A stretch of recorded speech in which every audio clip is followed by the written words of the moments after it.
Magandang araw po sa inyong lahat. Isang panibagong kwento na naman po ang inyong matutunghayan.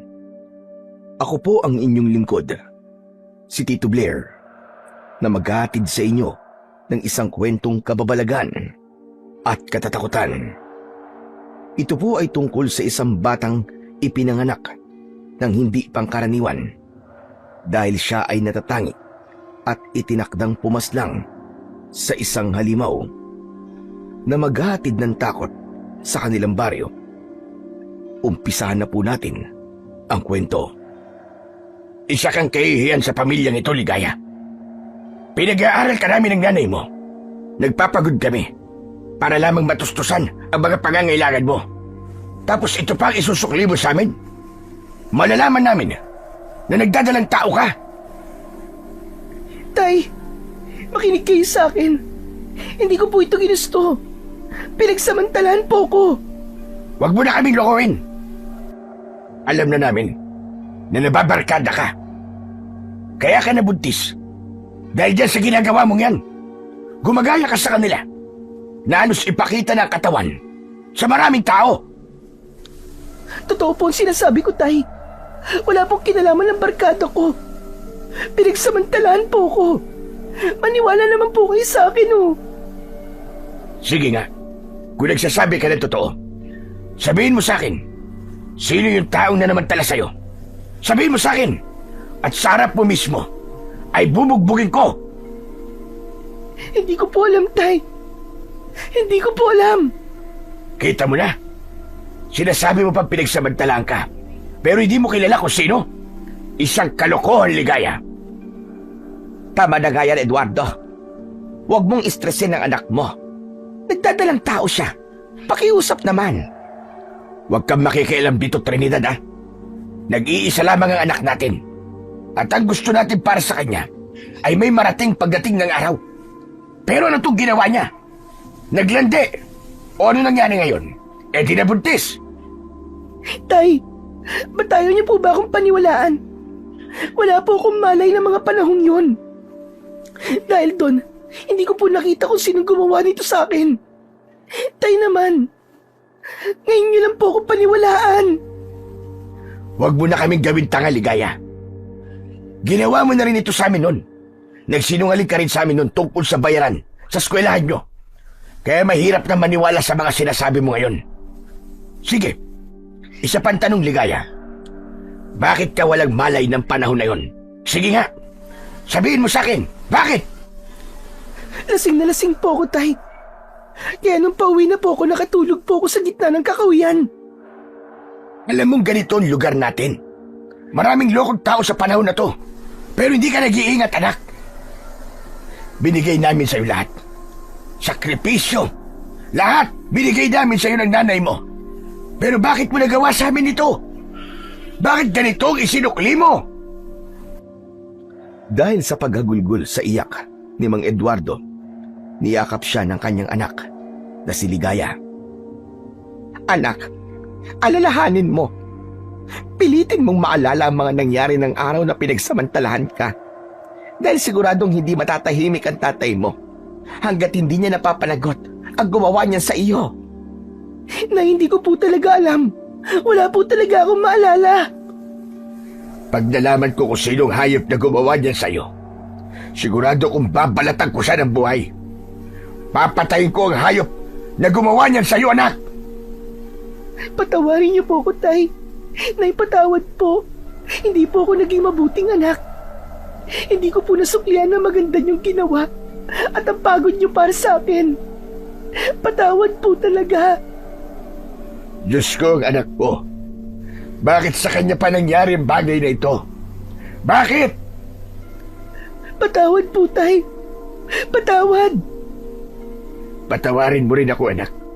Sa panahong kailangan mo ako. Wala ako sa tabi mo. Patawad kung nagkulang kami. Wala po kayong kasalanan. Ako po may kasalanan ng lahat ng ito. Kaya patawarin niyo po ako, Tay, Nay. Binigo ko po kayo. Wala na tayong magagawa sa bagay na yan, anak.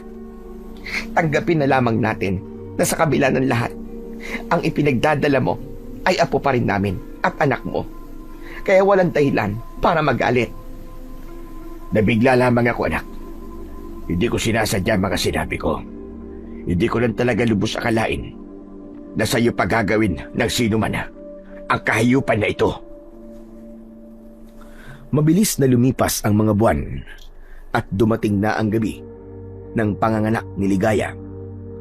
At dahil malayo sila sa Kabiasnan, ay hindi nadala si Ligaya sa ospital. Kaya't ipinitawag nila ang isang magaling na albularya na isa ring manggagamot na matanda. Kinilala siya sa pangalang Clarita.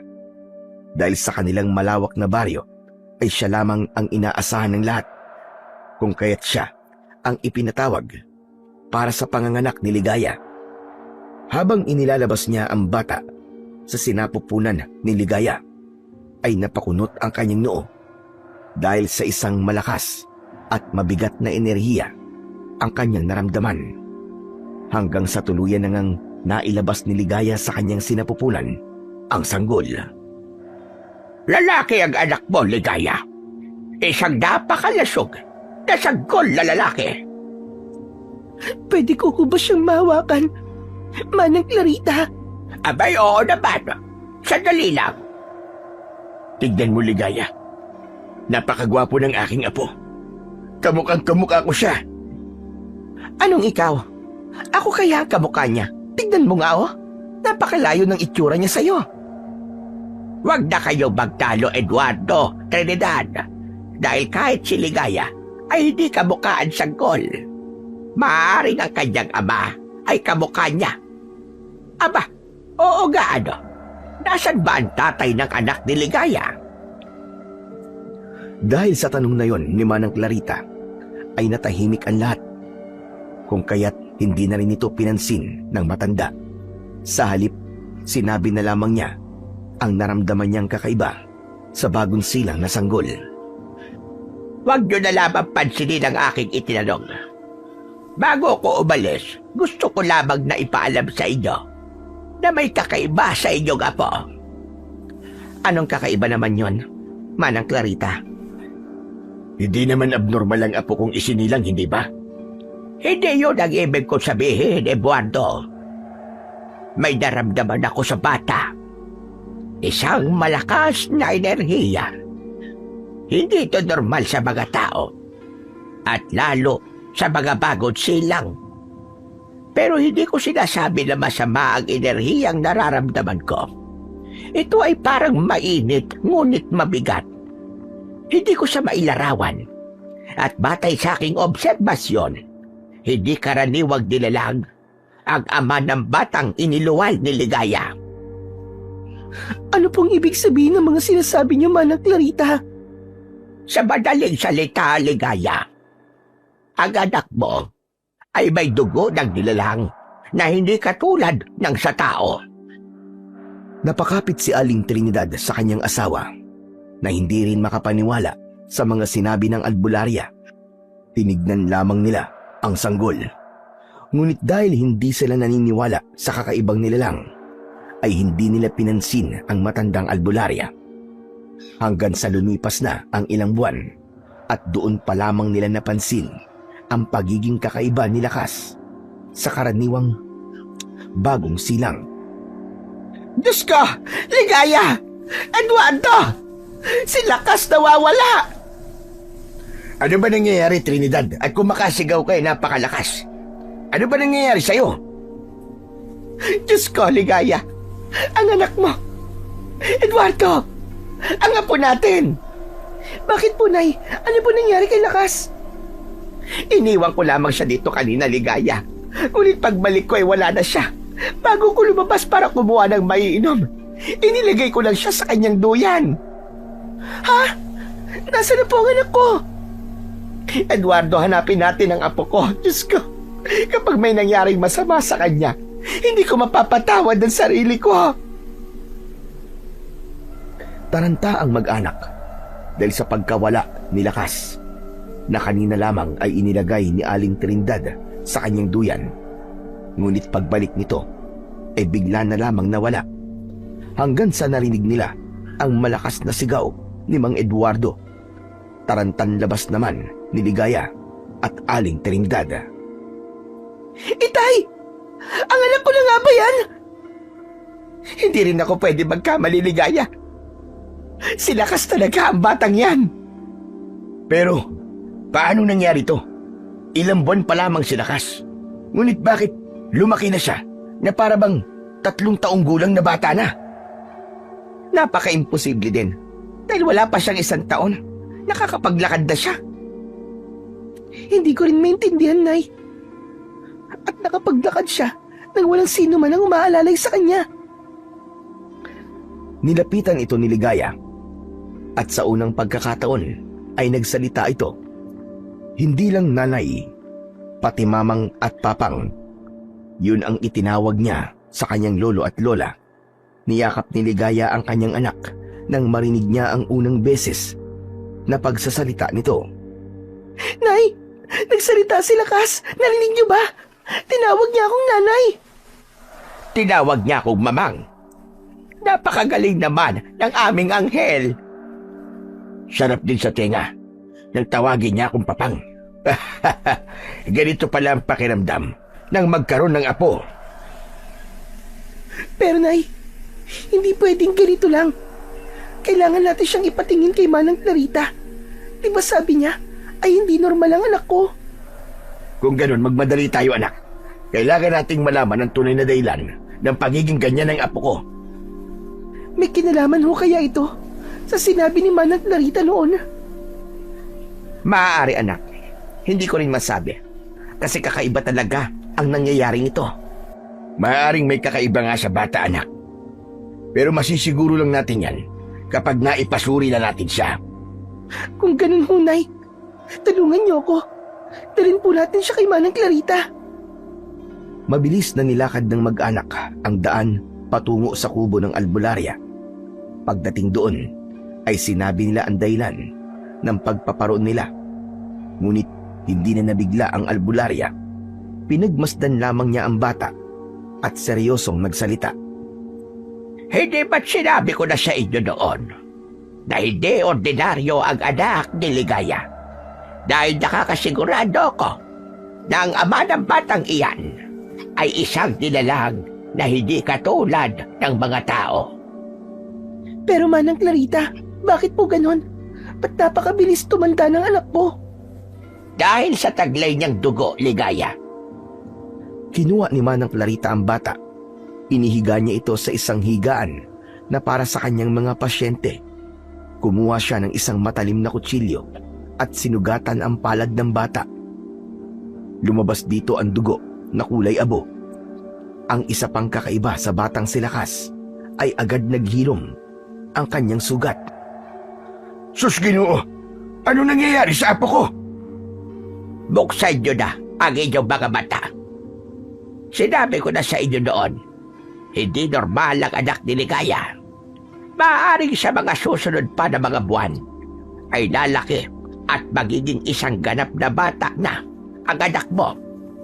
Hindi na saan sanggol na ipinangalak mo ng mga lumipas na buwan. Pero, Manang Clarita, hindi man lang namin nasulit ang pagiging sanggol ni Lakas. Wala bang paraan upang mapigilan ng mabilis na paglaki niya? Meron, Ligaya. Meron. Kung ganun po, ano po yun, Manang Clarita? Kapag si Lakas ay nag-anyong 13 gulang na, dalhin niyo siya sa akin sa kagubatan. Doon ay humingi kayo ng tulong sa mga diwata. Ngunit kahit mapigilan ng pagbilis ng kanyang paglaki, hindi ibig sabihin nun ay mawawala na ang pagiging dugong ibang nilalang niya dahil ipinanganak mo siya na may ibang lahi at magiging ganun na siya habang buhay. Manang Clarita, maaari niyo po bang alamin ang tunay na pagkakakilanlan ng nilalang na ama ni Lakas? Hindi ko na kailangan alamin pa, Ligaya, sapagkat mula noong iniluwal mo si Lakas, ay nag-umpisa na akong alamin ang nasa likod ng mga bagay na nangyayari sa inyo. Alam kong wala akong karapatan, ngunit gusto ko lamang malaman kung ang anak mo ba ay magiging banta sa nakararami. Ngunit wala akong nakitang ganong bagay Ang lahat ng aking nakita ay hindi masama dahil ang anak mo ay may dugong puting gabunan. Puting gabunan? Nakakasigurado ho ba kayo? Manang Clarita, hindi po ba mga puting gabunan ay tuluyan na pong naubos dahil sa tagal ng panahon? Paano nga ang ama ng aking apo ay isang puting gabunan? Yun din ang pagkakaalam ko. Ngunit dahil sa nangyari sa iyo, Ligaya, ang ibig sabihin lang noon ay may natitira pang puting gabunan. Maaaring umibig na siya sa iyo. Noon pa man. Nung gabing lasing ako, Nay. Maaaring hindi po tao ang nanamantala sa akin. Diyos ko, ano ba ito, anak? Napaupo na lamang ang mga magulang ni Ligaya nang malaman nila ang katotohanan sa likod ng sinapit ng kanilang anak. Ngunit kahit ano paman ang mangyari kay Ligaya at kahit na alam nila ang tunay na rason ng pagbubuntis ng kanilang anak, ay hindi pa rin nila hinayaan ang kanilang apo na si Lakas. Dahil ayon sa kanila, kahit sino paman ang ama ng bata, ay apo pa rin nila ito at anak ito ng kanilang anak. Kung kaya't hindi nila pababayaan ang batang sinasabing anak ni Ligaya sa isang puting gabunan. At lumipas pa nga ang mga buwan at ang bata ay tuluyan nang lumaki na parabang 13 taong gulang na. Naging usap-usapan yon sa baryo kung saan nakatira ang pamilya ni Ligaya. Ngunit kahit ano paman ang isipin ng iba, ay pananatilihin nila ang kanilang pagmamahal para sa batang si Lakas. Anak? Anak, Lakas? Lakas, nasan ka? Nay, bakit po? Sasama ka sa akin sa gubat. Ha? Bakit naman po, Nay? Basta, huwag ka na maraming tanong. Magtutugo tayo doon at mag-aalay sa mga diwata upang tulungan nila tayo na pigilan ang pagbilis ng iyong paglaki. Bakit, Nay? May sakit po ba ako? Wala kang sakit, anak. Gusto ko lang na matapos na ang malasumpang nangyayari sa iyo. Gusto ko masulit ang pagkabata mo. Bakit, Nay? Hindi po ba ito normal? Anak, makinig ka sa akin. Hindi normal ang mga nangyayari sa iyo. May 1 taon ka pa lang, pero parang 13 taong gulang ka na. Mabilis din magproseso ang utak mo na para bang sumasabay sa paglaki mo. Mahirap ipaliwanag, anak, pero sana makinig ka sa akin. Pero Nay, hindi ko maintindihan eh. Kaya po ba ganito na lang kung tignan po ako ng iba, na para bang iba po ako sa kanila? Tulad ng sinabi ko sa iyo, anak, hindi ka katulad ng ibang bata. Espesyal ka. Natatangi ka sa lahat. Hindi nila maiintindihan yon dahil hindi sila ang magulang mo. Pero bakit po ganun, Nay? Kahit sabihin niyo po na special ako, hindi po ako magawang tanggapin ng iba. Hindi po ba pag espesyal dapat matanggap po nila ako? Huwag mo na lamang silang isipin, Lakas. Dahil kung hindi ka man matanggap ng iba, nandito naman ako.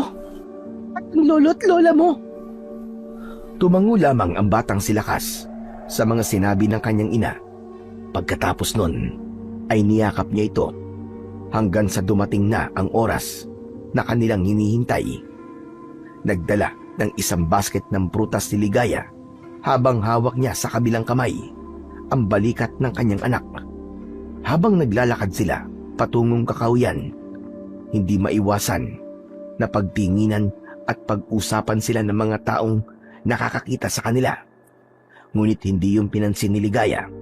Naglakad lamang sila na parabang walang ibang tao sa paligid. Kaya na makarating sila sa gitna ng kakahuyan, pareho silang lumuhod. Narito po ako upang humingi po ng tulong sa inyo. Gusto ko lang pong maging normal ang anak ko. Pakiusap po. Tulungan niyo po ako. Lumakas ang hangin na parabang tinutugunan sila ng mga ito. Nang mawala ito, tumayo sila at umuwi na sa kanilang tahanan. Ligaya, nanggaling na ba kayo sa kakahuyan? Opo, Nay. Sinama ko po si Lakas, tulad ng sinabi po ni Manang Clarita. Sana naman, anak, gumana ang mga ginawa ninyo. Ayoko makita ang apo ko na mabilis tumanda. Kung ako lang ang masusunod, mas gusto ko na manatili na lang siyang bata. Sana nga po, Nay. Ayoko din po makita ang anak ko na palagi na lamang tinutukso. Dahil sinasabi ng iba na anak siya ng isang lamang lupa. Kahit hindi naman totoo. Anak, huwag mo nang babanggitin ang tungkol sa tunay na pagkatao ng ama ni Lakas para maiwasan na rin ang palaging pagtatanong niya. Ayoko rin naman sanang itago kay Lakas, Nay. Kasi darating din yung panahon na malalaman niya ang totoo. Alam ko yan, anak. Pero mas maganda kung ngayon pa lang, mananahimik na muna tayo. Bata pa si Lakas para maintindihan ang bagay na yun. Baka isipin pa niya na isa siyang halimaw. Makinig ka na lamang sa tatay mo, Ligaya. Para rin naman yan sa katatahimik ng loob ni Lakas. Sana, Tay, kung sa pagkakataong malaman niya ang totoo, ay hindi siya magalit sa atin dahil sa pagtatago natin sa kanya ng katotohanan. Hindi tumugon si Ligaya sa mga huling sinabi ng kanyang mga magulang.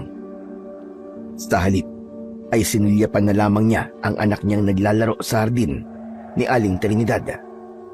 Kaya't lumipas pa ang ilang buwan, napansin nila na hindi na mabilis ang paglaki ng bata. Nagpasalamat sila sa mga diwata at sa ating amang lumikha. Salamat naman at naging normal na ang paglaki ng anak ko. Mabubuhay na siya ng normal. Sana, Nay, Tay, hindi na po siya husgahan ng iba. Naaawa na po ako sa anak ko. Hindi rin naman natin ginusto ang lahat, anak. Hindi natin ginusto na maging ganyan siya. Baka may dahilan talaga ang lahat. At saka darating din naman ang panahon na siya mismong makakaalam ng tunay na pagkatao niya. Maiintindihan niya yun, anak. At ganun din ang mga tao. Sana nga po. Isang araw, napagdesisyonan ni Ligaya na isama si Lakas sa kanyang paglalakad-lakad sa Kakahuyan upang magtungo sa isang batis sa loob ng kagubatan. Doon ay naligo sila. Lakas, huwag kang lalayo, anak, ha? Dito ka lang at magtampisaw na muna. Masarap maligo niyan dahil mainit ang panahon. Opo, Nay. Hindi niya napansin ang kanyang anak na si Lakas na hinabol ang isang malaking paru-paro o mariposa. At habang hinahabol ni Lakas ang mariposa, isang puting nilalang ang kanyang nasalubong. May mga sungay ito at mahabang buhok na puti. Ganon din ang kanyang balat. Makisig ang katawan. Wala itong suot na pang-ibabaw, habang sa pang-ibaba naman ay nakatakip lamang ng isang uri ng malaking dahon. Nakaupo ito sa isang malaking bato. Nakikita mo ko? Teka, sino ka? Ako po ba? Bakit? May iba pa bang nilalang dito? Maliban sa ating dalawa? Ako po si Lakas.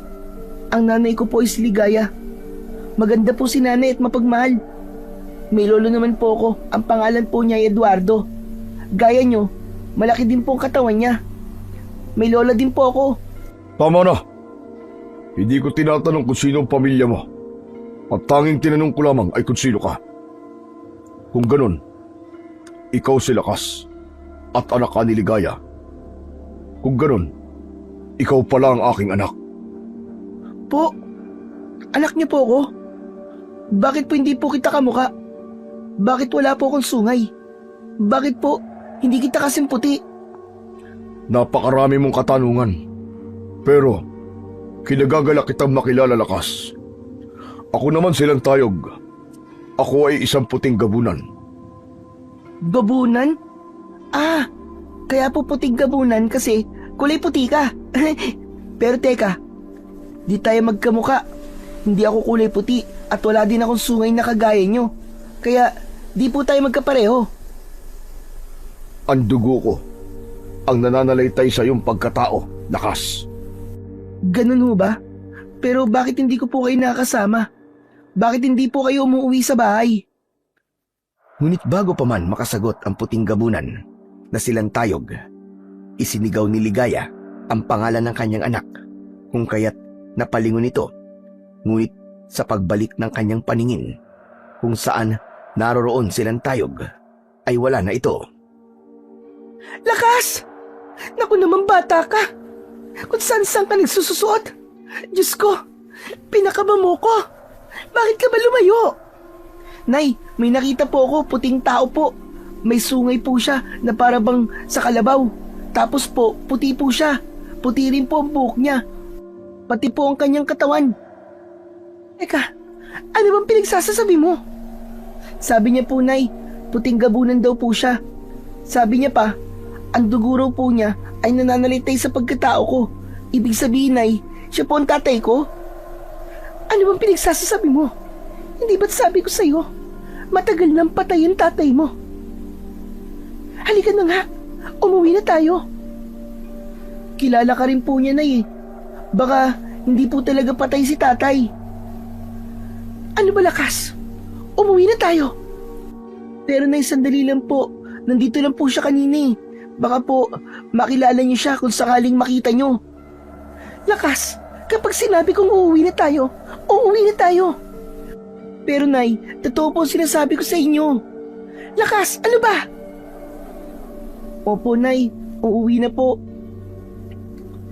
Ngunit bago pa man tuluyang maglakad paalis si Lakas, ay sumulyap muna siya ng saglit sa kanyang likuran at sabay na silang naglakad ng kanyang ina. Pag-uwi nila sa bahay, nagtataka ang mag-ina kung bakit naabutan nila si Aling Trinidad at Mang Eduardo na balisa at para bang may kinatatakutan. Nay, ano po nangyari? Bakit ganyan na lamang po ang kilos nyo? Sandali lamang po kami nawala ni Lakas ah. Diyos ko anak, apo, butit ligtas kayo. May mga halimaw na umatake anak. Maraming namatay sa baryo. Kinabahan kami ng nanay mo nung nalaman namin na wala kayo sa bahay. Buti na lang, walang nangyaring masama sa inyo ng apo ko. Teka lang, Nay ha. Hindi ko po kayo maintindihan eh. May sikat pa po ang araw. Paano po may halimaw? Hindi basta-basta mga umataking halimaw, anak. Isang uri sila ng mga aswang na kahit sa araw ay nakakapagpalit sila ng anyo. At kahit sa ilalim ng sikat ng araw, ay kaya nilang umatake sa mga tao. Sa madaling salita, anak, aswang na gabunan ang mga umatake. Ang isa pang ikinabahala namin, anak, nagsabihin niyang kailangan niya ang anak ng puting gabunan. At hanggat hindi binibigay sa kanya ang bata, ay hindi siya titigil na pumatay sa baryong ito. Teka po, ako po ba ang tinutukoy nung halimaw, mamang at papang?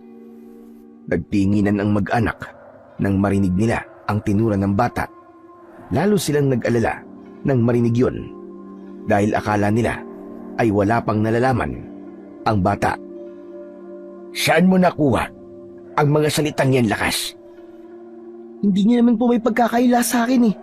Si nanay po, nung sinabi ko po sa kanya, ang tungkol sa nilalang na nagsasabi ng siya ang tatay ko kanina, bigla na lamang po nag-iba ang timpla ng kanyang ekspresyon.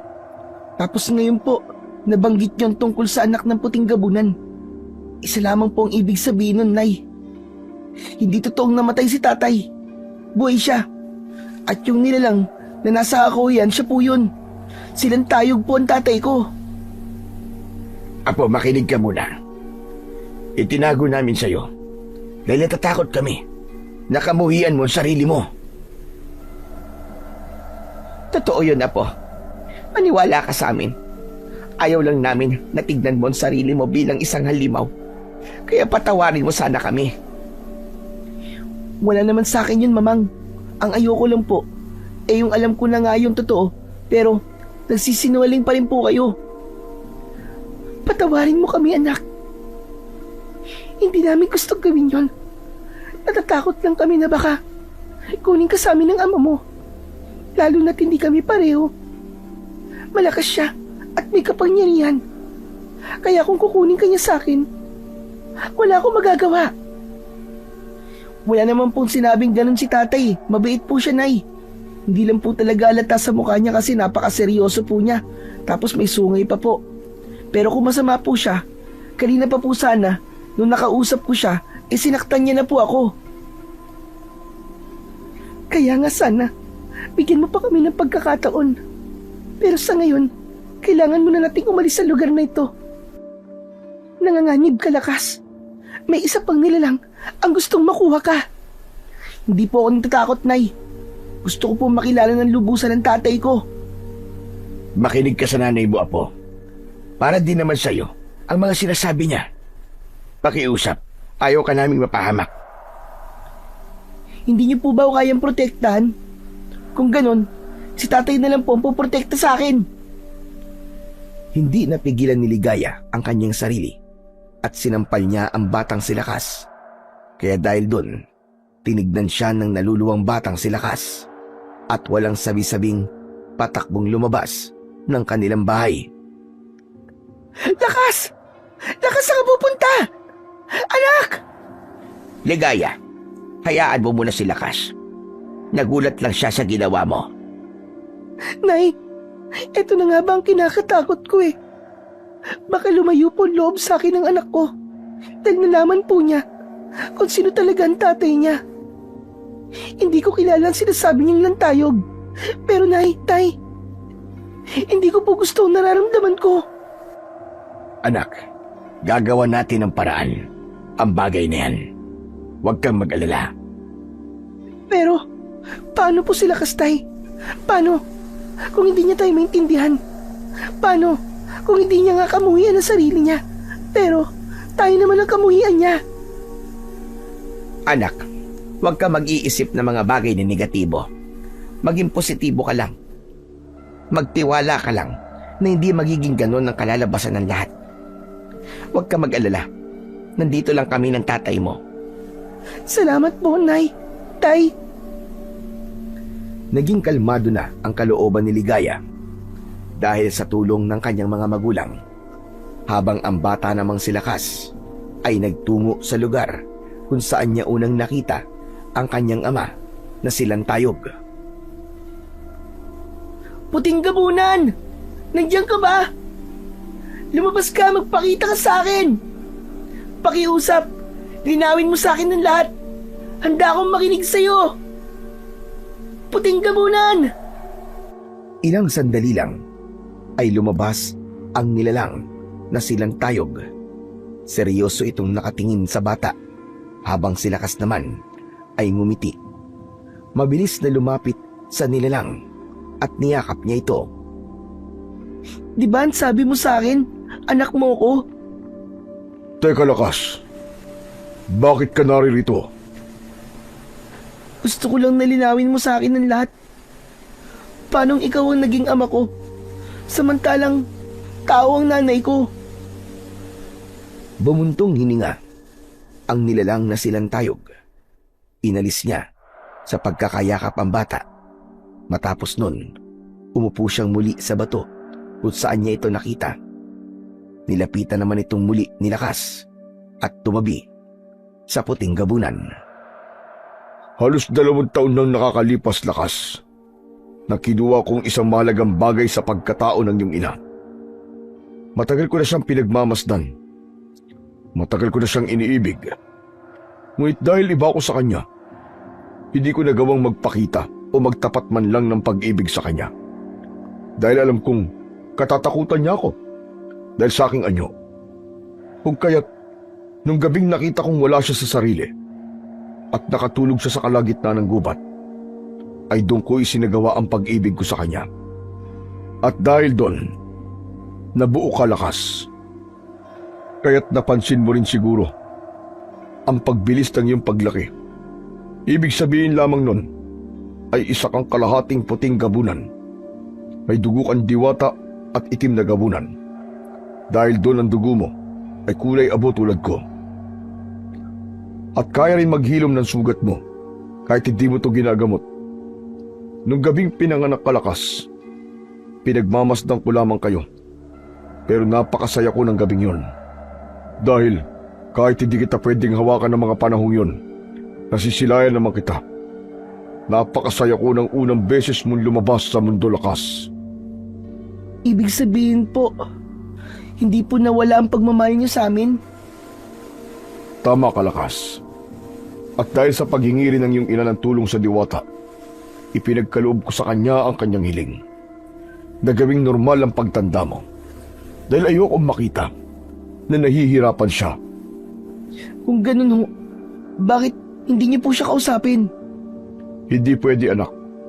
Dahil si Ligaya ay maaaring isumpa ako dahil sa pagnanakaw ko ng pinakamahalagang bagay sa pagkatao niya.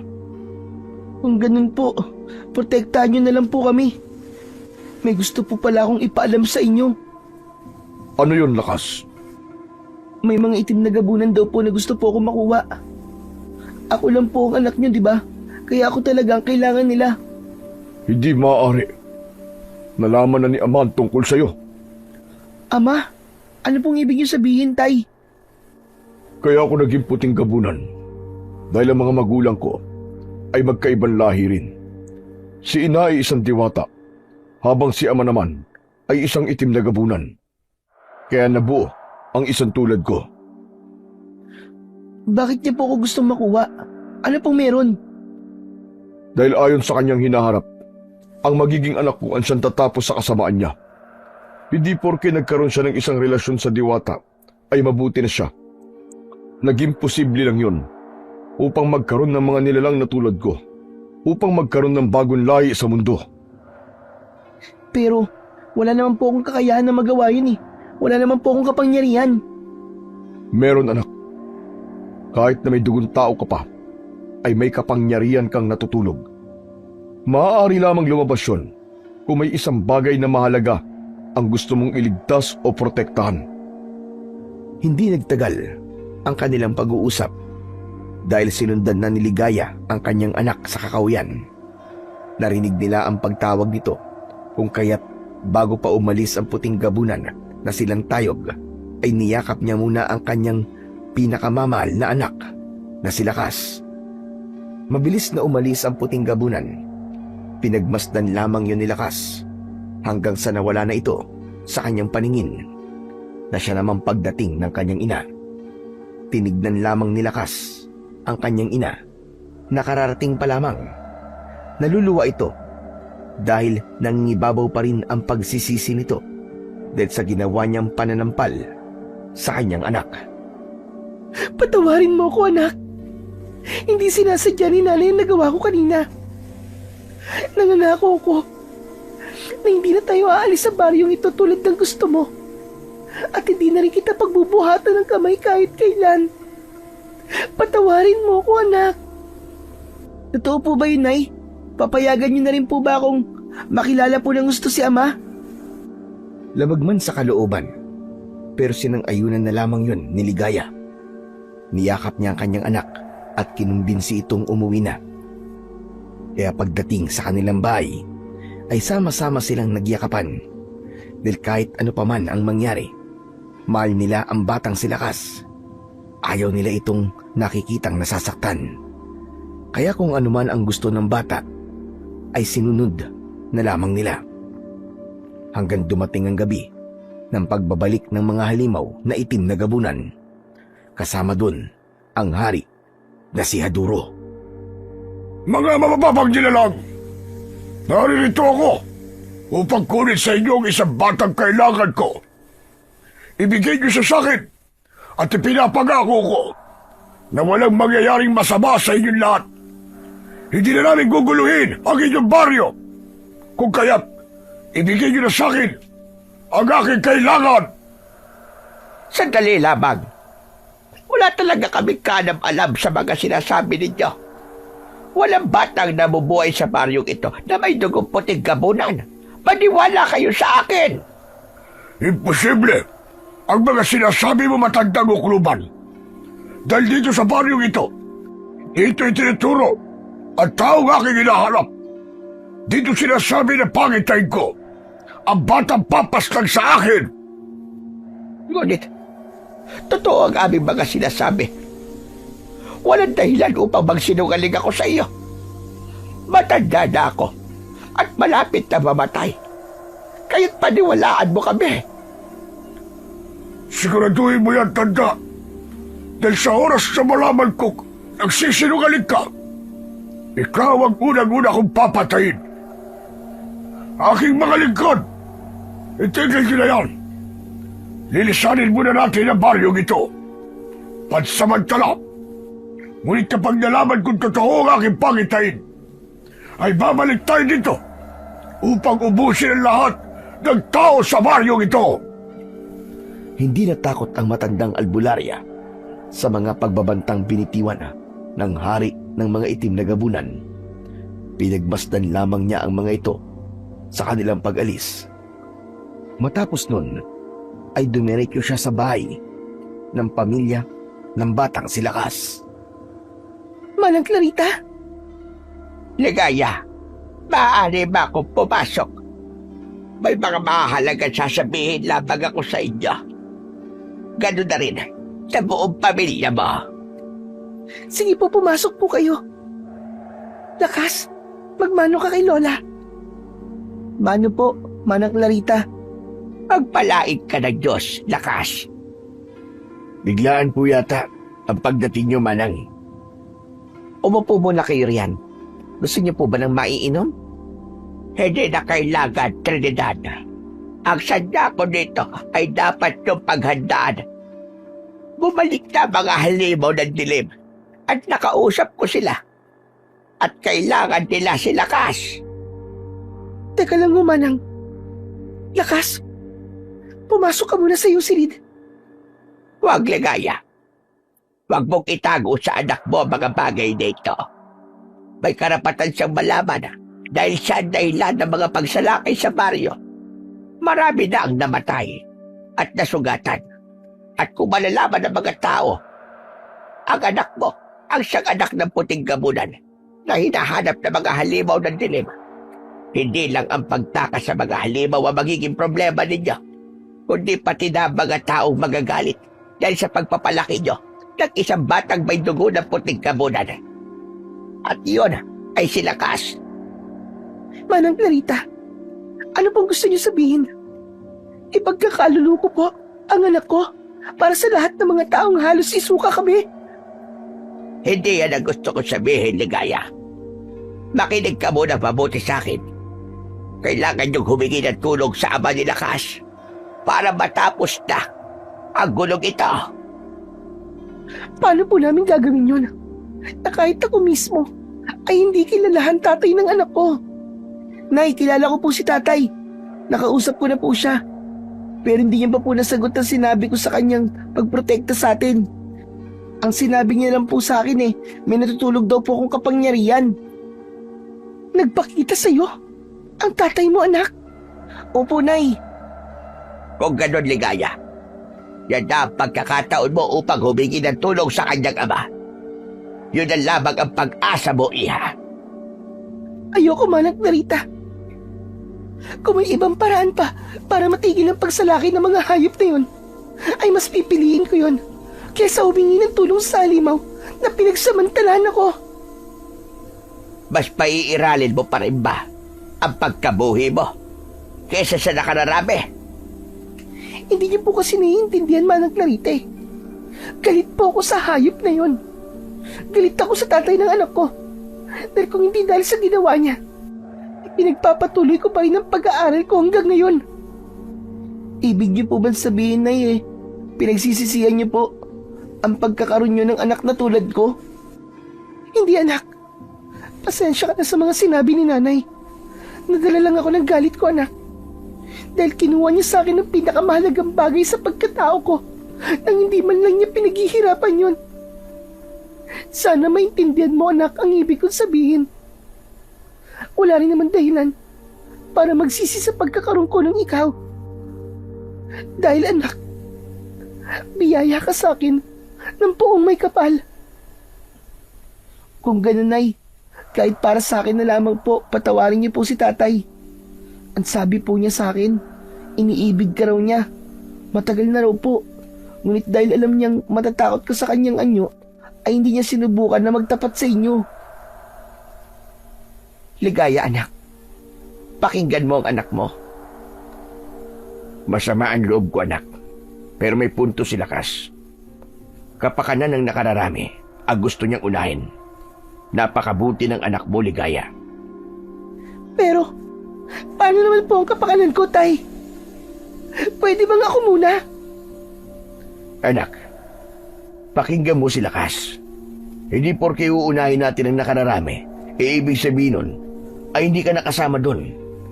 Kung nailigtas natin ang mga sarili natin, at iniwan natin ang mga tao rito sa baryong ito na nagdurusa sa kamay ng mga halimaw na yon, sa tingin mo ba, hindi mo pagsisisihan yon? Sige nga, sa tingin mo, hindi ka lalamunin ang konsensya mo. Kung makakahingi tayo ng tulong sa ama ni Lakas, maililigtas natin ang buong baryo, Ligaya. Kung ayaw mo, Nay, ako po ang gagawa. Ako po ang hihingi ng tulong kay Tatay. Sa pagkakataon to, Lakas, hindi pwedeng masunod ang gusto mo. Hinawakan ni Ligaya ang kanyang anak at hinila yon papasok ng silid. Sinubukang awatin ni Aling Trinidad at Mang Eduardo ang kanilang anak na si Ligaya dahil nawawala na ito sa sarili. Kaya't dahil doon, nagpaalam na si Manang Clarita para umuwi. Sinabi na lamang niya na sana ay maintindihan ni Ligaya ang mga sinabi niya dahil ayaw niya na maraming mapapahamak sa kanilang baryo dahil sa pagiging makasarili nito. Ano ba, Ligaya? Wala ka na sa katinuan mo. Bakit mo gagawin sa anak mo yan? Hindi naman siya hayop para itali. Sasaktan na ang apo ko, Ligaya. Tama na. Huwag mong gawin sa kanya yan. Kung hindi pa rin masusunod ang gusto ko, Nay, mas mabuti nang hindi na siya lumabas ng bahay. Pero bakit naman ganyan, Ligaya? Bakit kailangan mo pa siyang itali? Dahil kung hahayaan ko lang siyang ganyan, Tay, hindi siya susunod sa akin. Kaya itatali ko siya. Magligpit na po tayo ng gamit. Aalis na tayo sa baryong to. Nay, ano po ba nangyayari sa'yo? Kung hindi mo susundin ang mga bagay na gusto ko, mas mabuting ilayo na lamang kita sa baryong ito. Itinali ni Ligaya ng lubid ang kamay at paa ng kanyang anak. Hindi pa siya nasiyahan. Ikinulong pa niya ito sa kanilang silid. Habang si Mang Eduardo at Aling Trinidad naman ay nagtataka na sa kinikilos ng kanilang anak. Talagang para itong nawala na sa sarili. Mamang, Papang, ang sakit na po ng pagkakatali. Alisin niyo na po ito sa akin, pakiusap po. Nay, pakiusap naman oh. Ngunit parang walang naririnig si Ligaya sa mga sinasabi ng kanyang anak. Nakatingin lamang ito sa malayo. Kaya si Aling Trinidad na ang lumapit sa kanyang apo. Nagugutom ka na ba, apo? Hindi po, Mamang. Pero ang sakit na po ng tali eh. Napakagaspang po ng lubid. Anong nangyayari kay Ligaya? Bakit ganito na lamang ang ginagawa niya sa'yo, apo? Huwag ka mag-alala. Kakausapin namin ng mamang mo si Ligaya. Papang, wala na pong paraan para maibalik pa po sa katinuan si nanay. Parang wala na po talaga siya sa kanyang sarili. Alisin niyo na lamang po ako rito, pakawalan niyo na lamang po ako, Mamang. Pupuntahan ko po si tatay. Pero, magagalit si Ligaya pag ginawa namin yun, Lakas. Hindi, Eduardo. Hindi ko na kayang ginagawa ni Ligaya sa apo natin.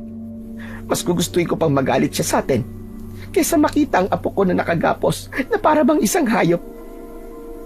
Kaya ako na, aalisin ko na ang pagkakatali ni Lakas. Sigurado ka ba, Trinidad? Oo, Eduardo. Ayoko nang konsintin pa ang ginagawang kahayupan ni Ligaya sa anak niya. Di naman siya ganun dati, pero ngayon, hindi ko na alam. Tuluyan ang nabaliw si Ligaya. Dahil doon, tuluyan ang inalis ni Aling Trinidad ang pagkakatali ni Lakas. Kaya grabe na lang ang galit ni Ligaya nang makita yon. Kukunin pa sanang muli ni Ligaya ang kanyang anak upang itali muli. Ngunit maigpit na hinawakan ng Mang Eduardo ang kanyang anak upang pigilan ito. Tumakbo ka na, apo! Puntahan mo na sa kagubatan ng tatay mo! Kami nang bahala sa nanay mo! Magmadali ka, apo! Tay! Ano po ba ginagawa niyo? Bakit niyo hahayaan sa isang halimaw ang apo niyo? Tatanungin mo ng ganyan ang tatay mo, Ligaya. Samantalang sa ginagawa mo kay Lakas, ay mas masahol ka pa sa halimaw. Itinatali mo siya na para bang hayop. Hindi ka ganyan noon, anak. Pero bakit nagkaganyan ka?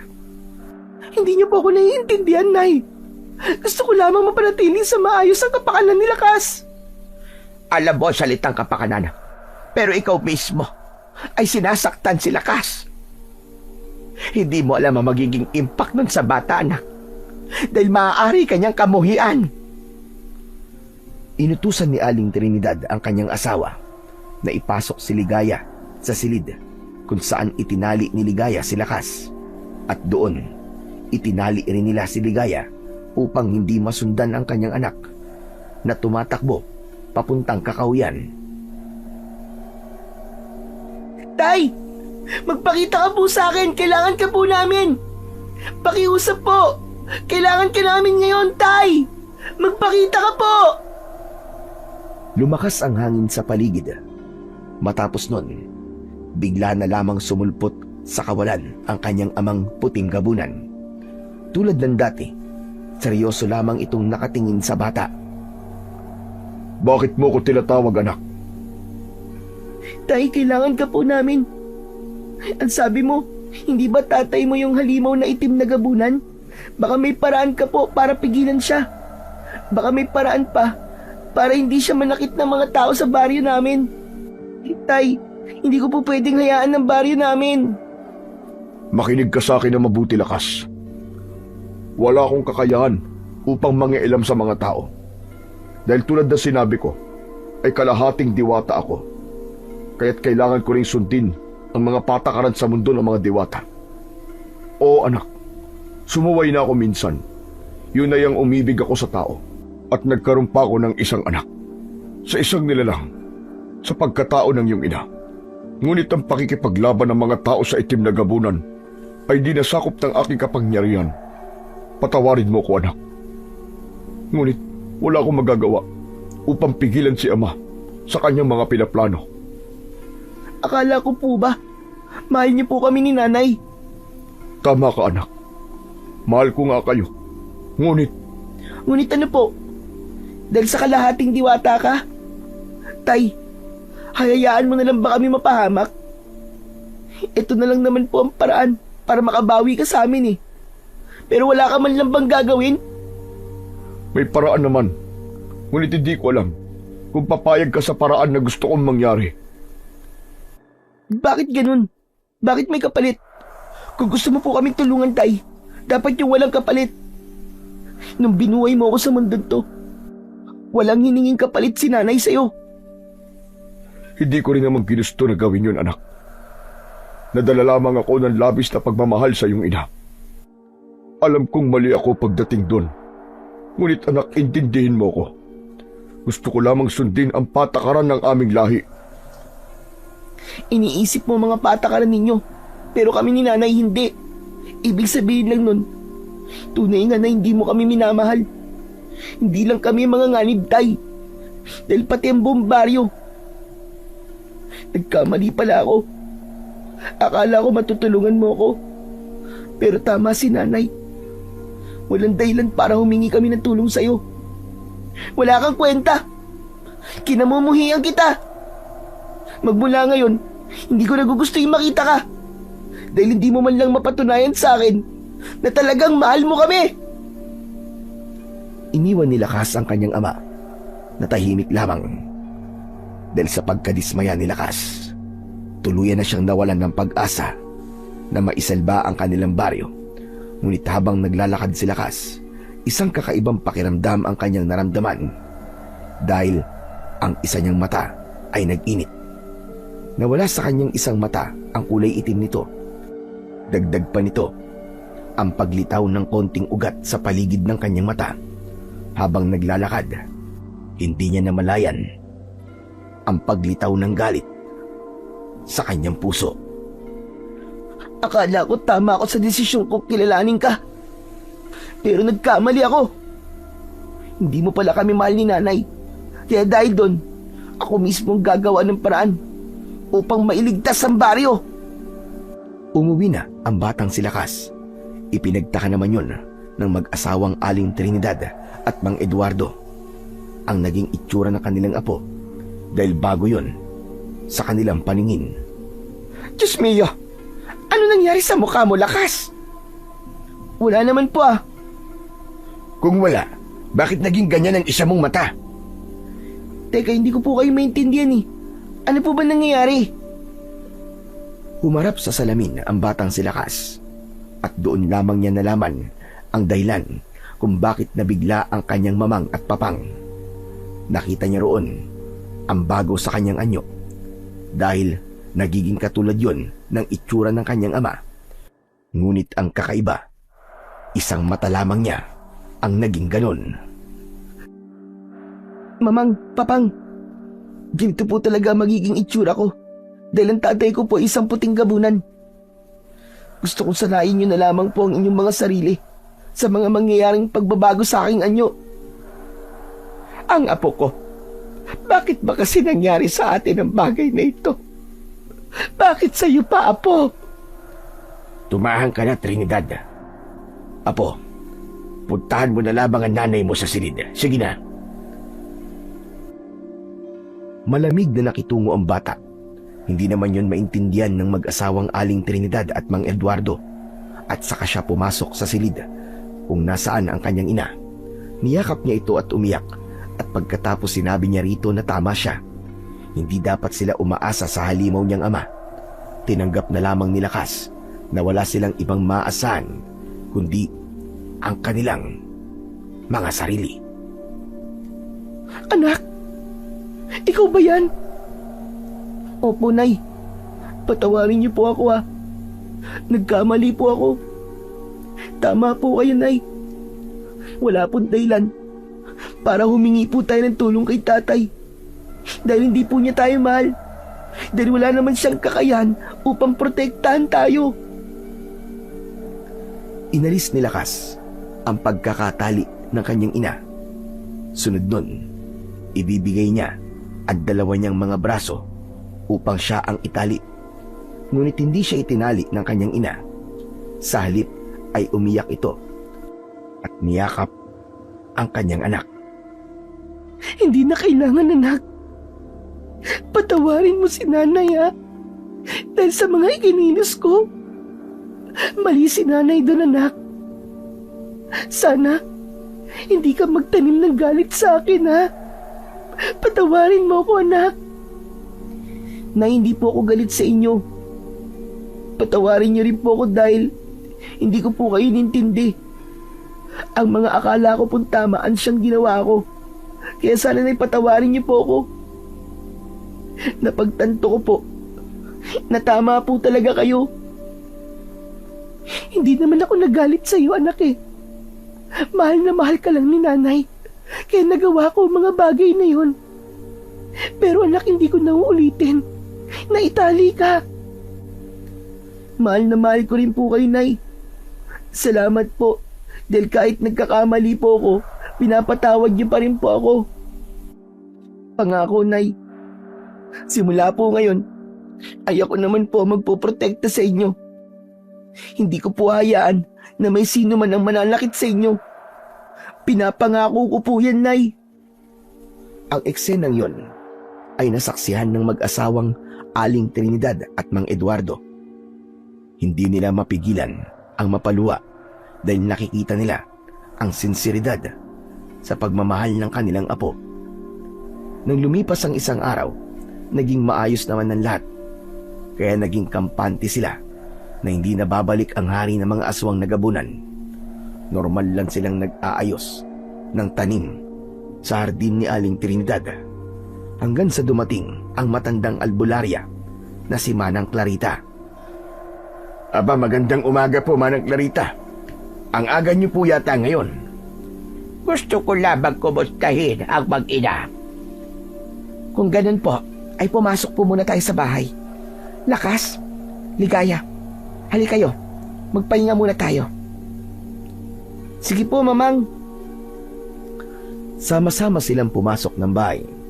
Bago sila umupo, ay isa-isa silang naghugas ng mga kamay. Pagkatapos nun, ay sinamahan na nila sa upuan ang matanda. Sa palagay ko, nag-uumpisa ng lumabas ang pagiging puting gabunan mo, Lakas. Dahil po ba yun sa isang mata ko, Manang Clarita? Oo, pero kakaiba. Hindi mo ang nangyaring pagbabago sa iyo. Malakas ang taglay mo kapangyarihan, Lakas. Ngunit natutulog pa rin ito. Ano pong ibig niyo sabihin, Manang Clarita? Ang anak mo, nakuha niya kapangyarihan ng kanyang ama. Namana niya ito. Ngunit dahil bata pa siya, hindi niya pa rin ito mapalabas. Alam natin pare-pareho na hindi pa siya tumutugtog ng 13. Nagmukha lamang siyang ganyan dahil sa pagbilis ng kanyang paglaki. Ibig niyo ba sabihin, Manang may kakayahan ng apo ko na tulad ng isang puting gabunan? Tama ka, Eduardo. Ngunit sa ngayon, hindi niya pa ito magagamit dahil masyado pa siyang bata para mapalabas iyon. Sandali lamang, bago ko pa malimutan. Kumusta na pala? Nakahingi na ba kayo ng tulong sa tatay ni Lakas? Manang Clarita, pasensya na po. Dahil hindi na raw po sakop ng kapangyarihan niya ang mangialam sa mga tao. Pero anak ka niya, wala man lang siyang kakayahan upang ipagtanggol ka. Sa bagay, wala na rin tayong magagawa dahil nasa patakaran yun ng mga diwata. At dahil kalahating diwata ang iyong ama, ay sakop doon ang lahat ng ipinagbabawal nila. Kaya nga napagdesisyonan ko pong ako na lang po ang gagawa ng paraan. Hindi ko po hahayaan pati ang mga tao sa baryo na to na wala naman pong kinalaman sa sinimulang gulo ni tatay ay mapapahamak. Lakas, anong ibig mo sabihin?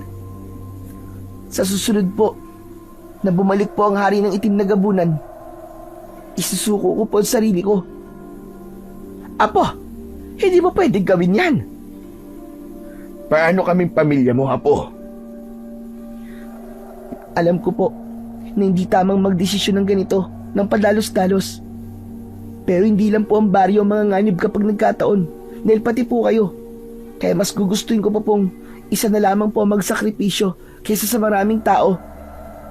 Sana maintindihan niyo po ako, Nay, Mamang, Papang. Mahal na mahal ko po kayo. Pero ito na lang po ang paraan na nakikita ko para mapanatili ang katahimikan ng ating baryo. Kung ito na lang po ang paraan para maprotektahan ko kayo, ay gagawin ko po ng buong puso. Anak naman, pag-isipan mo ng mabuti ang desisyon mo. Pwede naman na sabihin natin sa mga tao na lisanin na lamang natin ang baryo na to para wala nang mamamatay. Para hindi mo rin kailangan pang magdesisyon ng ganyan, anak. Hindi pwede ang sinasabi mo, Ligaya. Dahil siguradong malalaman na ng tao na si Lakas talaga ang hinahanap ng itim na gabunan. Kaya kahit umalis pa tayo sa baryong ito, siguradong sisisihin pa rin nila ang anak mo. Diyos ko, ang apo ko. Huwag po kayong mag-alala sa akin. Basta isipin nyo na lang po na ginawa ko po ito para sa ikatatahimik ng lahat. Kung ganon, Lakas, sumama ka na sa akin. Para sa pagdating niya mahanap mo na siyang kagad. Lakas! Magiging maayos lang po ang lahat, Nay. Pinapangako ko po yan. Niyakap ni Lakas ang kanyang ina na umiiyak. Hindi na rin siya pinigilan pa ng kanyang mamang at papang dahil wala rin namang mangyayari. Alam din nila na buo na ang loob ni Lakas. Kaya magiging wala rin kung sakaling umawat pa sila. Kaya naman, tuluyan ng sinama ni Manang Clarita si Lakas. Habang naglalakad, kinausap ni Lakas ang matanda. Itinanong niya rito kung ano pa ang mga bagay na sinabi ng hari ng itim na gabunan at kung ano ang tunay na dahilan sa likod ng kanyang kagustuhan na makuha siya. Ang alam ko lang, Lakas, ay dahil ikaw raw ang nakita niya sa hinaharap na papatay sa kanya. Sa palagay ko, ay kinakatakutan ka niya, iho.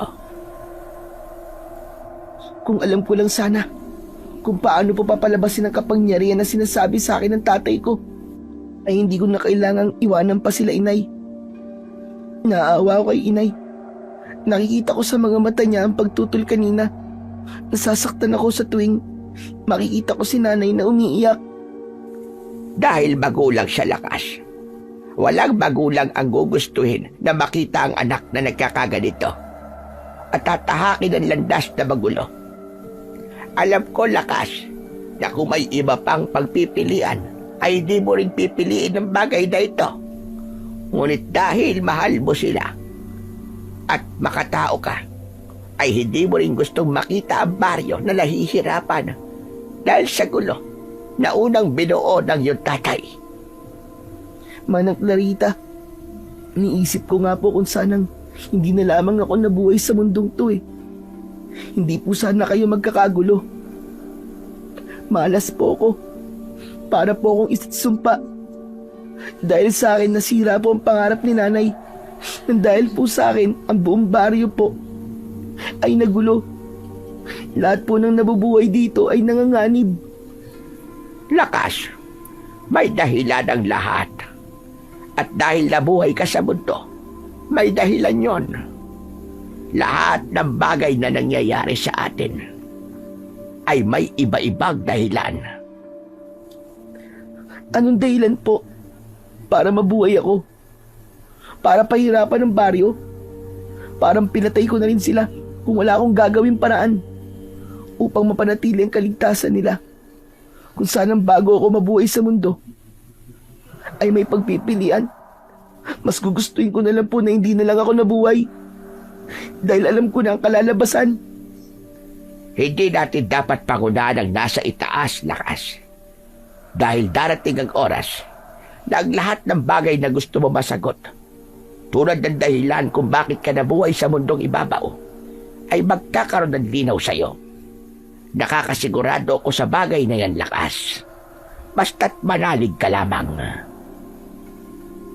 Hinawakan ng matanda ang balikat ng batang si Lakas. Napatigil niya ito sa pag-iisip kung kaya't bumalik ang itim ng kanyang mata at nagbalik sa normal ang kanyang muka. Teka, Lakas. Bakit po, Manang Clarita? Bumalik na sa normal ang mga mata mo. Talaga po ba? Oo, Lakas. Teka, ano ang dahilan? Bakit lumitaw ang mga yan? Kahapon po, matapos ko po makausap si tatay, nagalit po ako sa kanya. At iniisip ko po ang pamilya ko. Tapos hindi ko na po namalayan na nagkaganito na po pala ang isa kong mata. Ayon. Mukhang alam ko na Ang alin po? kung paano papalabasin ang natutulog mo kapangyarihan. Ngunit bago pa man masabi ni Manang Clarita, may isang dalaga ang lumapit sa kanya upang humingi ng tulong. Ayon dito, ang kanyang inaraw ay sinapian ng masamang espiritu. Kaya naman, dali-daling naglakad ang matanda habang ang bata namang si Lakas ay nakasunod lamang sa kanya. Pagdating nila sa bahay na sinasabing sinapian, ay nagtaka sila dahil wala naman daw nararamdamang masamang enerhiya ang matanda. Hanggang sa pagpasok nila sa bahay, isinara ng dalaga ang pintuan at tumingin ng seryoso sa matanda. Nagtaka naman ang matanda at nagtanong siya sa dalagang kanilang kaharap. Ngunit hindi ito sumagot. Sa halip ay kinuha niya ang punyal na nakatago sa kanyang tagiliran at nagsalita. Tinabi niya sa matandang albularya na si Manang Clarita na sabihin ang totoo kung sino ang batang hinahanap ng mga itim na gabunan. Doon na pag-alaman nila na isa ang mga magulang ng dalaga ang napaslang noong umatake ang mga aswang. Hindi naman nila alam ang kanilang gagawin dahil doon nagpagitna na si Lakas. Teka lang. Huwag niyo naman idaan sa ganito. Walang kasalanan si Manang Clarita. Kung hinahanap mo ang bata ay... Sandali lamang, Lakas. Huwag mo sasabihin sa kanya. Iha, Walang may gusto sa nangyari sa mga magulang mo. Kaya huminahon ka muna. Ngunit imbis na huminahon, ay sumigaw ito at galit na galit. Kinuha niya ang batang si Lakas at tinutukan ng patalim sa leg. Ngunit akala niya ay basta-basta lamang ang matandang albularya. Iwinasiwas nito ang kanyang tungkod at tumama yon sa kamay ng dalaga kung saan nakahawak ang patalim. Mabilis na hinila ng matanda ang batang si Lakas habang itinulak niya ng kanyang tungkod ang dalaga hanggang sa napasandal na ito sa dingding na kawayan. Lumabas ka, Lakas. Tumawag ka ng mga kalalakihan upang masabi sa kanila ang ginawang pagtatangka ng babaeng ito. Pinagtangka niya ang buhay ng isang albularya. Opo, Manang Clarita, gagawin ko po. Patakbong lumabas ang batang si Lakas at bumalik ito kasama na niya ang mga tanod ng kanilang baryo. Hinawakan nila ang dalaga at dinala ito. Pag-alis ng mga tanod ay nagpatuloy na ang dalawa na si Manang Clarita at Lakas sa kanilang paglalakad. At nakalimutan na rin ni Lakas ang dapat na itatanong niya tungkol sa natutulog niyang kapangyarihan. At ganun din naman ang matanda. Nawala sa isipan nila ang bagay na yon hanggang sa dumating sila sa bahay ng albularya.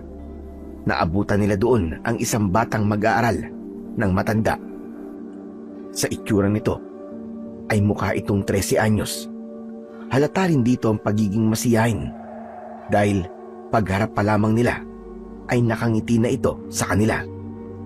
Manang Clarita, nandito ho pala kayo. Sino po yung kasama nyo? Magiging mag-aaral nyo rin po ba siya? Si Lakas ba? Ay, oo, magiging mag-aaral ko siya. Kaya sana, makipagkasundo ka sa kanya. Mabait na bata itong si Lakas. Kumusta ka? Ako si Lakas. Ikaw, anong pangalan mo? Ako naman si Piyong. Mag-aaral ni Manang Clarita. Kinagagalak kitang makilala, Lakas, ha? Manang, pasok na po kayo. Di niyo naman po sinabi na may darating po pala kayong magiging kaklase ko sa pag-aaral na maging albularyo.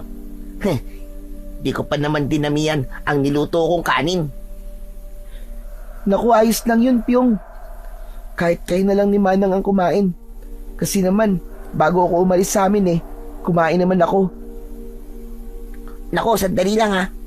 May mais naman dun Buti pala naglaga ako. Sandali lang, pupunta lang ako ng kusina. Pag-alis ng batang si Piyong, humarap si Manang Clarita kay Lakas at hinabilinan ito na magkukunwari si Lakas bilang mag-aaral nito habang hindi pa muling bumabalik ang hari ng itim na gabunan. Tumango naman ang bata at pagkatapos ay umupo ito sa tabi ng matanda. At pagbalik naman ng batang si Piyong, inabutan niya ng tig-isang mais ang dalawa. Napakasipag mo talaga, Piyong. Hindi naman ito sakop ng pagiging mag-aaral mo. Ngunit ginagawa mo pa rin.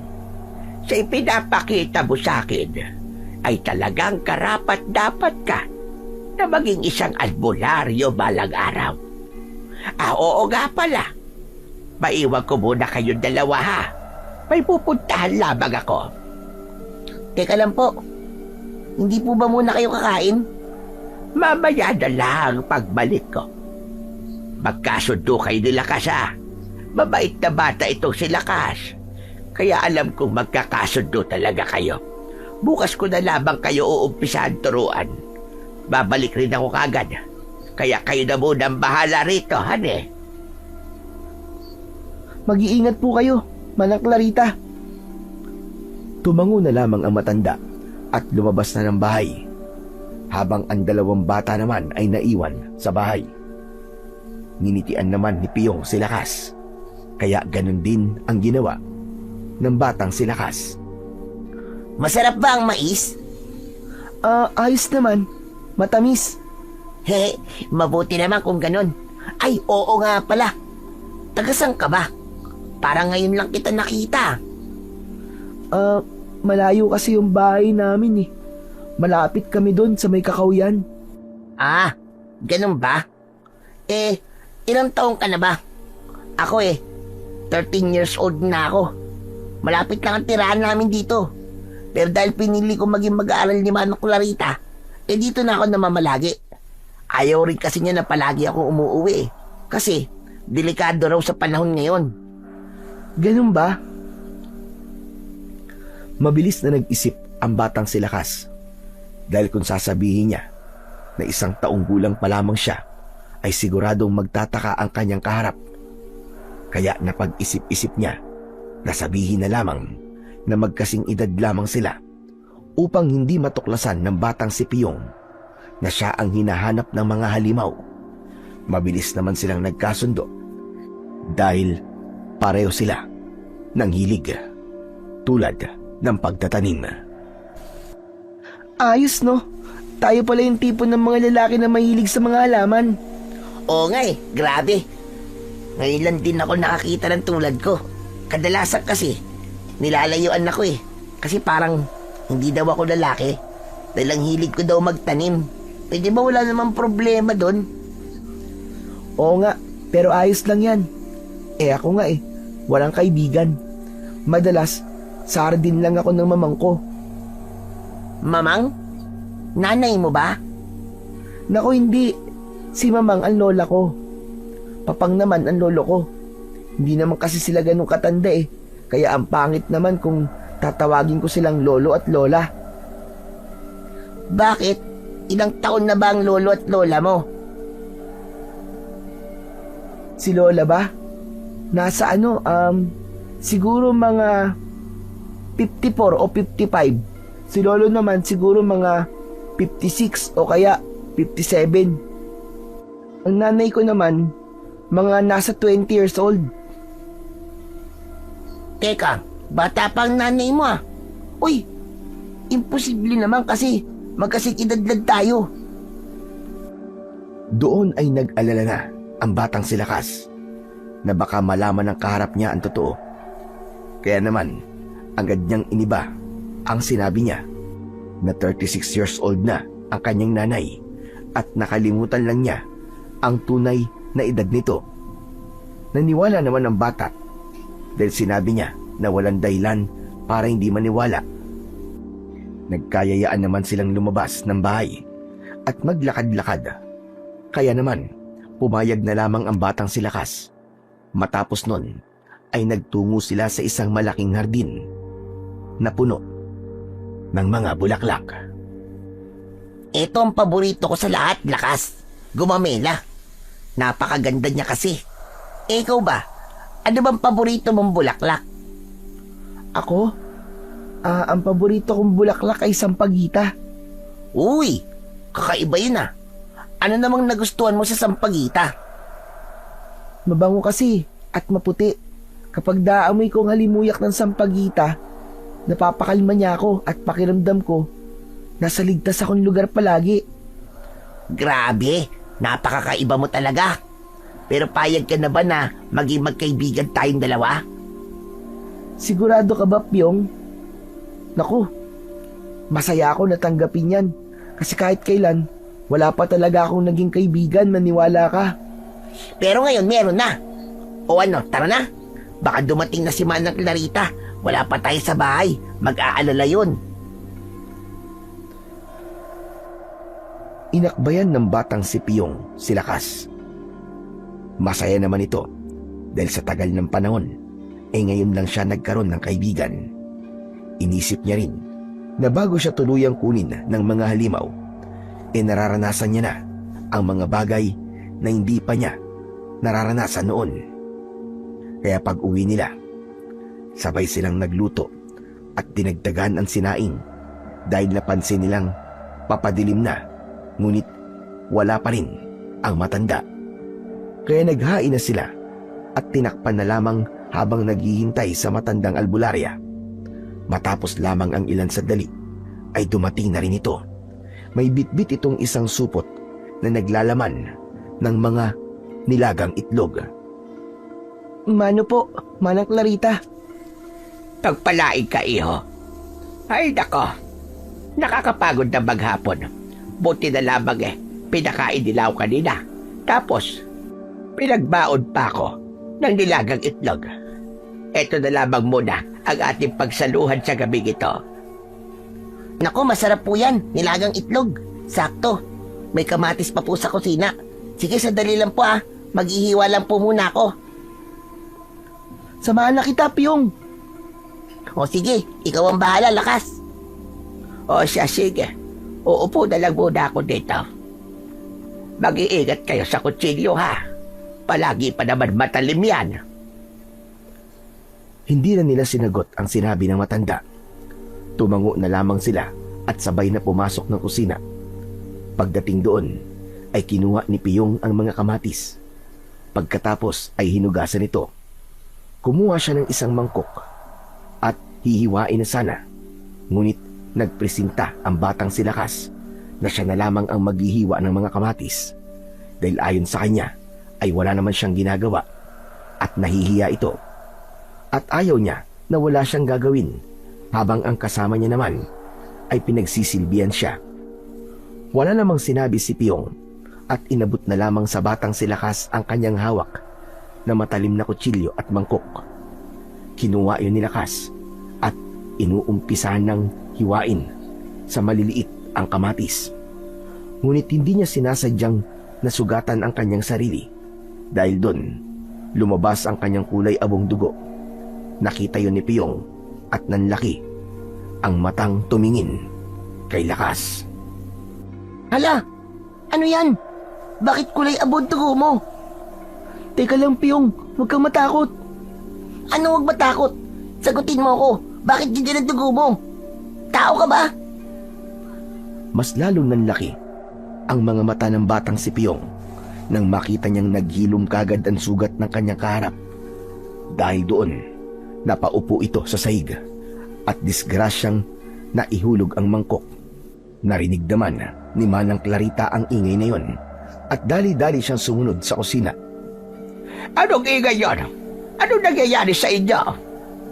Nang makita niya ang eksena sa loob ng kusina, ay nag-alala ito dahil napansin niya ang kulay abong dugo sa sahig na galing sa pinagpatakan ng dugo na lumabas galing kay Lakas. Teka lang, Piyong. Huwag kang matakot sa kanya. Hindi siya masama. Alam niyo po, ang tungkol sa kanya, Manang. Oo, Piyong. Kaya huminahon ka muna. Tumayo ka na riyan at ipapaliwanag namin sa iyo ng maayos. Dahil nalaman na ni Piyong ang dugo na meron si Lakas, ay wala na itong balak na maglihim pa sa bata. Kaya naman, kinausap niya ang dalawa. Nakinig naman si Piyong, ngunit bakas pa rin dito ang pag-aalala at takot. Huwag ka mag-alala. Di naman ako nananakit, Piyong At saka, hindi rin naman ako magtatagal dito.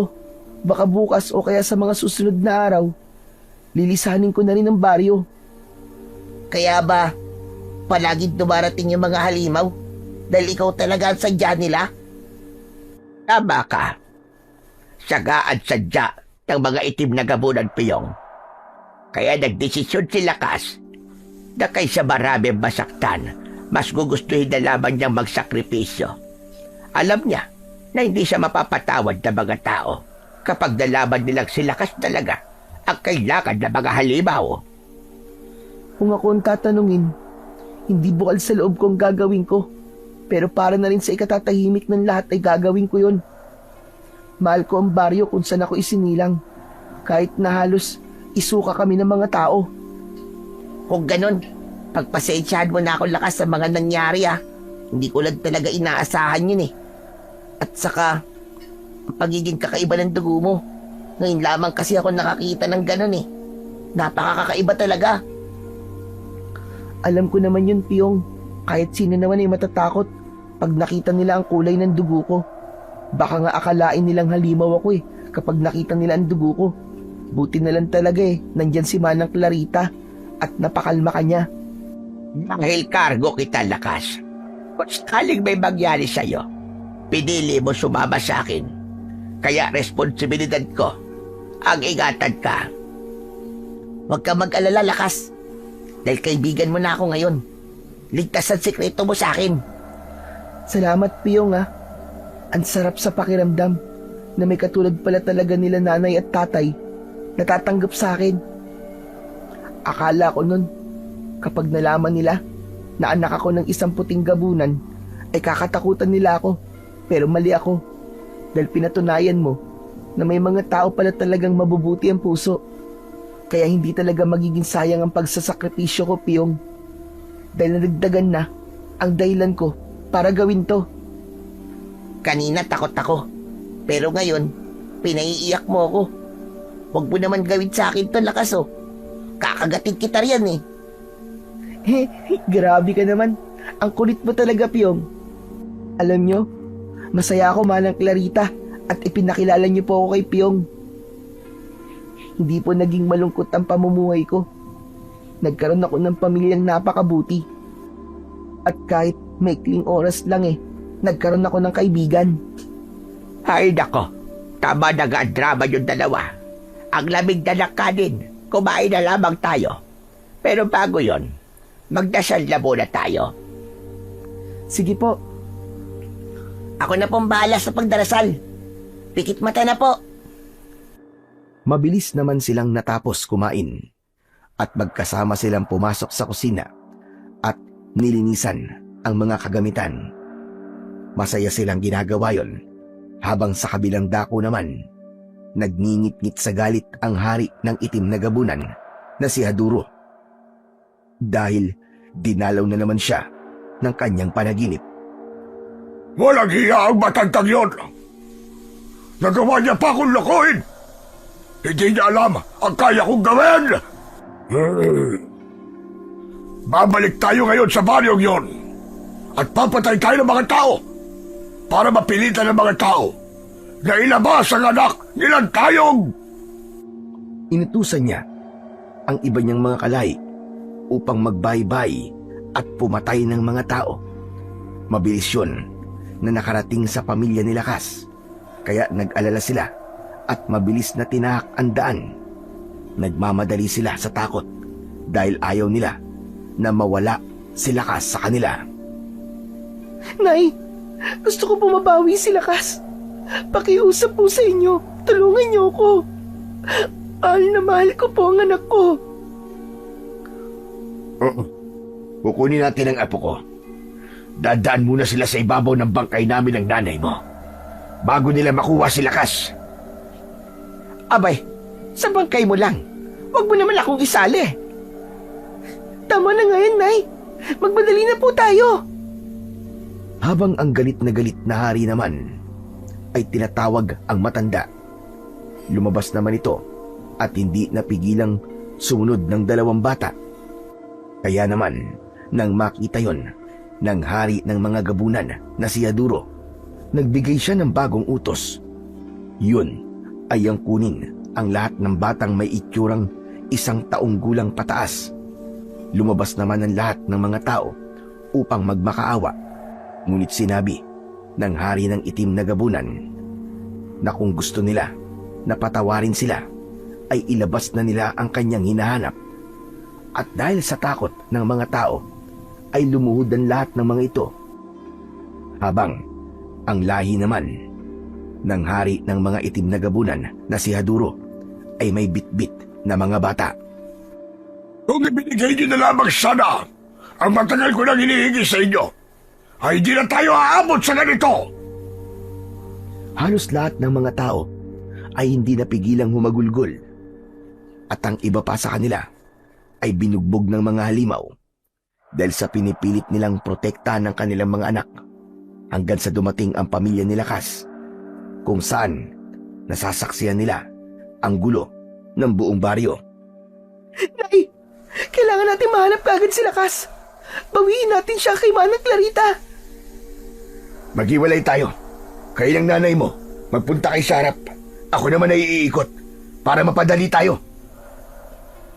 Mag-iingat ka rin, Eduardo, mahal. Baka kumapano ka. Huwag mo kong alalahanin, Trinidad. Mag-ingat din kayo. Halika na, Nay. Habang naglalakad sila, nakita nila doon ang iba't ibang taong duguan at iyakan. At kahit na ganun, hindi tumigil si Ligaya. Isinigaw niya ang pangalan ni Lakas hanggang sa malapit na siya sa harap ng hari ng mga itim na gabunan. Nakita yun ni Lakas, ngunit pinigilan siya ng matanda na tawagin ito dahil nagkaroon ng plano ang matanda na kung gagalitin niya si Lakas ay lalabas ang kinatatakutang kapangyarihan nito. Teka, Manang Clarita. Baka mapahamak po si nanay. Mas mauuna ka mapahamak kapag napansin nila tayo, Lakas. Nanahimik na lamang si Lakas at pinagmasdan ng kanyang inang umiiyak na isinisigaw pa rin ang kanyang pangalan. Halimaw ka! Nasaan ang anak ko? Ibigay mo sa akin ang anak ko! Ibalik mo siya sa akin! Huh? At sino ka naman, babae? Huwag mo akong tanungin kung sino ako. Demonyo kang hayop ka! Ibigay mo sa akin ang anak ko! Wala siyang ginagawa sa inyo! Wala siyang kasalanan sa inyo! Bakit? Sino ba ang anak mo? Huwag ka na magmaang-maangan dyan, hayop ka! Ibalik mo sa akin si Lakas! Sino man Lakas sa sinasabi mo, babae? Wala akong kilalang Lakas! Hindi ba't siya ang kailangan mo? Huwag mong sabihin na hindi mo alam. Dahil umalis siya ng bahay upang ibigay ang inihiling mong halimaw ka. Ibalik mo sa akin ang anak ko. Ibalik mo siya sa akin! Tignan mo nga naman! Ang nanay na mismo ang lumapit sa akin! Nag-alala ng gusto ang batang si Lakas, kaya muli pa'y sinubukan niyang tumayo. Ngunit pinipigilan pa rin siya ng matandang albularya. Ayon dito, makakatulong yon upang mapalabas nila ang kapangyarihan na natutulog kay Lakas. Paano po nakakatulong? Mapapahamak na po si nanay. Hayaan niyo na po ako. Ngunit hindi siya binitiwan ng matandang albularya hanggang sa nakita na lamang niya ang kanyang ina na hinawakan sa leeg ng halimaw na hari ng mga itim na gabunan. Kaya naman, hindi na siya nakapagpigil at malakas niyang hinila ang kanyang kamay na hawak-hawak ng matanda. Hayop ka! Bitiwan mo ang nanay ko! Lumabas ka rin, bata! Ang nanay mo lang pala magiging susi para lumabas ka.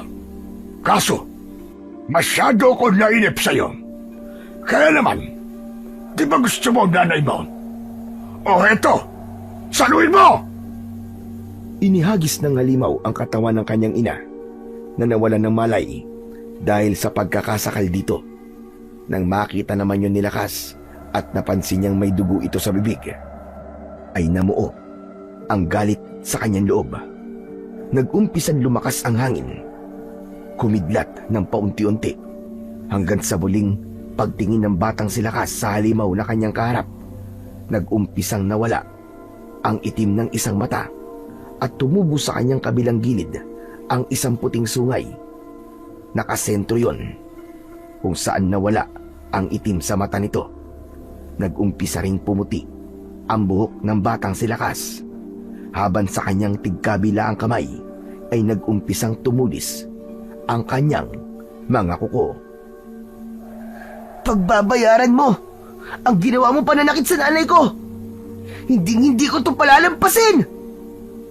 Habang si Manang Clarita naman ay tumayo upang lapitan ang walang malay na si Ligaya, habang ang bata naman na si Lakas ay mabilis na tumakbo sa kinaroroonan ng hari ng mga itim na gabunan na naghahanda naman sa ataking gagawin ng batang si Lakas, habang ang mga kalahi naman ito ay mabilis binitiwan ang mga batang kanilang hawak upang tulungan ang kanilang hari.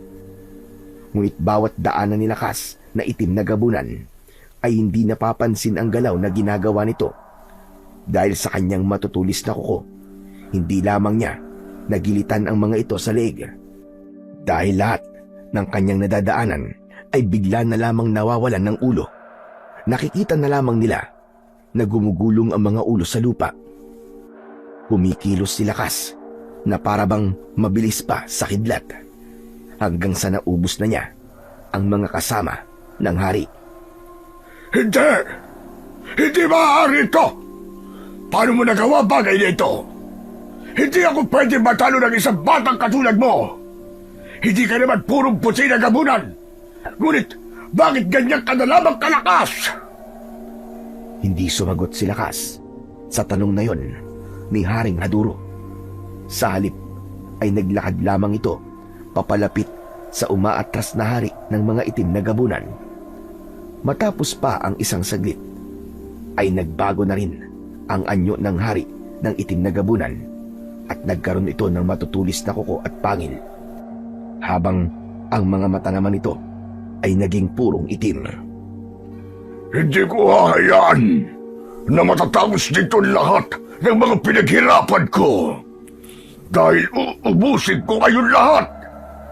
Kung ganon, huwag kang umatras na parabang nababahag ang buntot mo. Labanan mo ko at ipakita mo sa akin kung gaano ka kalakas. Hindi ko palalampasin ang ginawa mo kay nanay.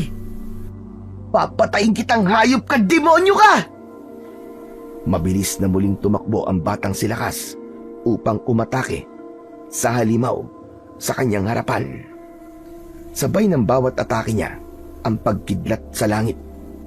Hindi naman nagpatalo ang hari ng mga aswang na itim na gabunan at sinuklian niya rin ang bawat pag-atake ng bata hanggang sa dumating silang tayog at humarap sa kanyang amang hari ng kadiliman. Tay! Huwag ka magpabaya, Lakas! Hindi ordinaryo ang lakas ng nilalang na yan! Nandito ka na rin pala, Lantayog. Nalabanan mo ba ang ama mo? Kung alam ko lang na mangyayari ito at magkakaroon ka ng anak na tatapat sa akin, noon pa sana ay pinatay na rin kita!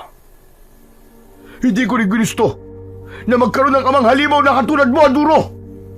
At kahit kailan, si ina lamang ang kinilala ko magulang. Dahil ang katulad mong kampo ng kadiliman ay hindi karapat-dapat magkaroon ng anak. At hindi ko hahayaang mapatay mo ang aking anak. Tinulungan niya ang kanyang anak sa pakikipaglaban hanggang sa nakakuha sila ng pagkakataon at sabay nilang itinusok ang kanilang mga kuko sa hari ng itim na gabunan. Dahilan upang mapaluhod ito habang lumalabas sa kanyang bibig ang masaganang itim na likido. At nang tuluyan ng tumumba ang hari ng mga itim na gabunan, ay bumalik na sa dating anyo ang bata. Pagkatapos nun, ay humarap siya sa kanyang ama na lumuluha. Niyakap niya ito, ngunit napansin niya ang bahagyang pagkatunaw ng katawan nito. Tay, ano po nangyayari sa inyo? Sumuway ako sa patakaran ng mga diwata, anak. Dahil mahal ko kayo.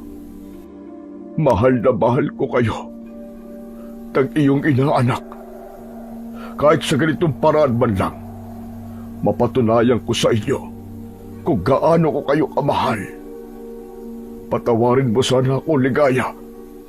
Pero gusto kong malaman nyo na kahit sa uling pagkakataon, ay masasabi ko na walang ama ang gugustuhin makita ang kanyang anak na nahihirapang ipagtanggol ang kanyang mahal sa buhay. Hindi kita kayang tiisin, Lakas. Mahal na mahal ko kayo ng iyong ina, naghigit pa sa aking buhay. Tay! Tay! Tatay! Hanggang sa tuluyan ng nalusaw ang katawan ng kanyang ama. Nawala na lamang ito na parang bula, habang ang lahat ng yun ay nasaksihan ng kanyang ina.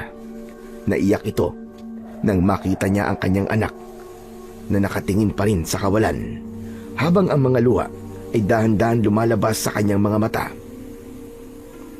Nilapitan ni Ligaya ang kanyang anak at niyakap ito, habang si Aling Trinidad naman at Mang Eduardo ay lumapit din upang yakapin na rin ang kanilang apo. Nagawa mo, Apo. Nailigtas mo ang buong baryo. Ipinagmamalaki kita.